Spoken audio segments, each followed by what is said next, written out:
Саламатсызбы эже, мен үчүн өтө оор суроом бар эле. Мен убагында ала качып кеткем, бирок такыр сүйө алган жокмун. Ошентип жүрүп көп балалуу болдум. Дагы бир бала боюмда бар. Бирок мен бир улуу байкени эле сүйүп калдым. Анын аялы жок, ажырашып кеткем. Ал да мени сүйөт, сүйлөшүп турабыз. Бирок ал менин балдарыма сарсанаа болуп турат.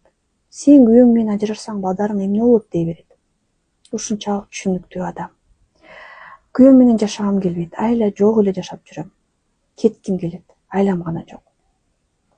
Эже жашыруун болсунчу деп айттык, ошон үчүн канча баласы бар, аты жөнүн эчтекесин чыгарбайм. Бирок моундай ситуация көп жерде кездешет. Биз сүйүүнү айымдар, кыздар көбүнчө ирет жомоктон алабыз. Сүйүүнүн образын биз жомоктон, мультфильмден, кинодон алабыз. Сүйүү деген ушундай болот экен деп.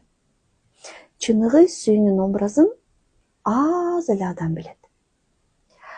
Анан ошол жомоктон алган сүйүүнү биз жашоого, реалдуу жашоого киргизип, ошо жашоо менен айкалыштырып кеткенди билбейбиз.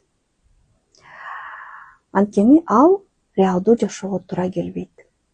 Жанагы фантазиядагы, мода үйүндөгү, подиумдагы кийимдер күнүмдүк жашоого туура келбегендей эле да. Ал силердин фантазияңар.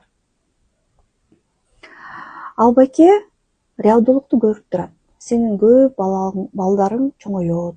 Алар тамак жегиси келет, алар кийгиси келет, ичкиси келет, алгысы келет. Эртең чоңойгондо, өспүрүм болгондо өспүрүмдүк мүнөзү чыга баштайт. Ошонун баарын билип түшүнүп, келечектеги болгон тоскоолдуктарды билип турат. Сен болсо ошо жомоктогу сүйүүнү ойлоп жүрөсүң. Ошон үчүн биринчиден туура сүйүүнү туура түшүнүп, чыныгы сүйүүнү көрүп, жомоктогу сүйүү бул менин фантазиям экенин түшүнүшүңөр керек айымдар. Экинчиден ошол сүйүүнү реалдуу жашоого киргизгенди билишибиз керек. Аны менин курстарымда, китептеримде мен абдан так айтып берем. Сүйүү деген бул эмне? Үй бүлө куруу максаты эмнеде? Сүйүүдө эмес. Көп адамдар сүйүүдө деп ойлойт. Циклдери кандай болот? Сезимдер эмнеге өчөт, кайра жанат? Кантип жандырса болот? Кантип өчүрбөш керек?